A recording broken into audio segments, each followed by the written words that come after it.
ஹாய்ங்க. எல்லோரும் எப்படி இருக்கீங்க? நல்லா இருப்பீங்கன்னு நம்புகிறேன். லைஃப்பில் நீங்கள் எந்த விஷயம் பண்ணாலும் பிளான் பண்ணி பண்ணுறாளா? சூப்பருங்க. அதை எப்போவுமே நீங்கள் வந்து ஃபாலோ பண்ணிக்கோங்க. நிறைய பேர் வந்து லைஃப்பில் வந்து சில விஷயங்களை வந்து செய்கிறதுக்கு முன்னாடி பிளான் பண்ணுறது இல்லை. பிளான் பண்ணோன்னா என்னென்ன யூஸஸ் இருக்குன்னு பார்த்தீங்கன்னா, நீங்கள் ஒரு விஷயத்தை பிளான் பண்ணீங்க அப்படின்னா 1 இயரில் முடிக்க வேண்டிய விஷயத்தை நீங்கள் அட்லீஸ்ட் ஒரு 9 மந்த்ஸ்லையாவது நீங்கள் முடிக்கலாம். டைம் வந்து கண்டிப்பாக சேவ் ஆகும். நிறைய பேர் வந்து இந்த தவறை பண்ணுறாங்க.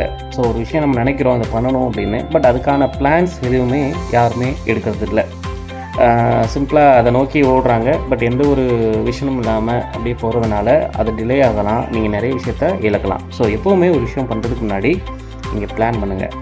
யூஸ்வலாக நீங்கள் வந்து ஒரு டூர் போகிறீங்க அப்படின்னா நீங்கள் அந்த பிளான் பண்ணும்போது உங்கள் மனநிலை வந்து ரொம்பவே ஒரு சந்தோஷமாக இருக்கும். நீங்கள் டூர் போய் என்ஜாய் பண்ணுறத விட டூர் போகிறப்போ பிளான் பண்ணும்போது இன்னும் நீங்கள் ரொம்ப ஹாப்பியாக இருப்பீங்க.